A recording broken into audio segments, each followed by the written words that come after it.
দেখো এটা সুন্দর লাগছে না? কিরে সোনার দোকানে কি হতেছি, আমাকে কিছু তো বলবি?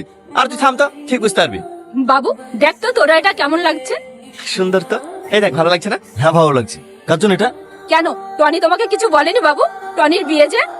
এই তুই বিয়ে করছিস, আমাকে একবার জানানোর প্রয়োজন মনে করলিনি? কিছু মনে করিসনি ভাই, আসলে তোকে সারপ্রাইজ দেবো বলে কিছু বলেনি। সে ঠিক আছে, মেয়েটা কি, ছবিটা তো দেখাবি? ছবি দেখার কোনো দরকার নেই, এই যে সালমা, এর সঙ্গে টনির বিয়ে। দাঁড়া মা, একবার পরিয়ে দিস। ভালো লাগছে না মা? এই সামান ভালো লাগছে না? সামান, এই সামান, কিরে দোকান থেকে চলে আসলি যে, কি হয়েছে তোর? কিরে বল। আমি বলছি ও কেন চলে এসেছে? এই তুই আমার চোখের সামনে থেকে চলে যা, নাহলে কিন্তু আমি হাত তুলতে বাধ্য হবো। এই কিরে তুই ওর সাথে ওরকম ব্যাপার করছিস কেন? তুই জানিস না ও তোর আর আমার বন্ধুত্ব নষ্ট করার চেষ্টা করছে। মানে আমি তো কিছু বুঝতে পারছি না। তোর বাবা যেমন ওর সঙ্গে বিয়ে দেওয়ার জন্য কেনাকাটা করছে, ঠিক তেমনই আমার বাবা ওর সঙ্গে বিয়ে দেওয়ার জন্য কেনাকাটা করছে। ও তোকে বিয়ে করার জন্য রাজি হয়েছে, আমাকে বিয়ে করার জন্য রাজি। ও একটা বেঈমান।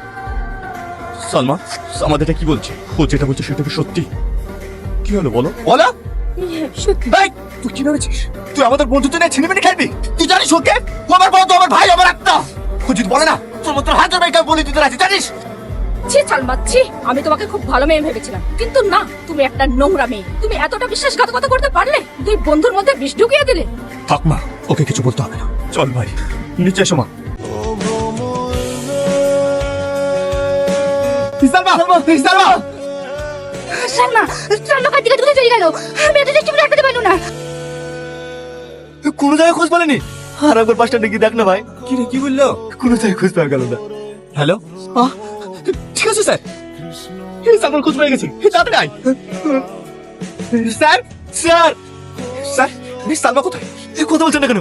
বলুন সালমা কোথায়? কি হলো স্যার বলুন। টনি, তোমরা অনেক দেরি করে ফেলেছো, সরি।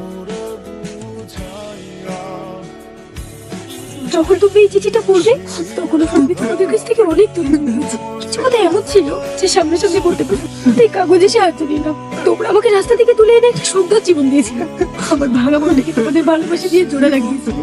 তোমরা যেদিন আমাকে বিয়ের প্রস্তাব দিয়েছিলে আমি না বলতে পারিনি, কারণ তোমরা যখন পরীক্ষা দিতে গিয়েছিলে তখন আমার মাথায় হঠাৎ যন্ত্রণা শুরু হলো। তোমরা পরীক্ষার সময় নির্যাত করবে বলে আমি একাই ডাক্তারের কাছে গিয়েছিলাম। ডাক্তার আমাকে বললো আমার ব্রেন টিউমার হয়েছে। আমি আর এক মাসের বেশি বাঁচবো না। তাই আমি চাই তোমাদের কারো মন পাই, তাই আমি তোমাদের দুজনের শুয়ে বসতে রাজি হয়েছিলাম।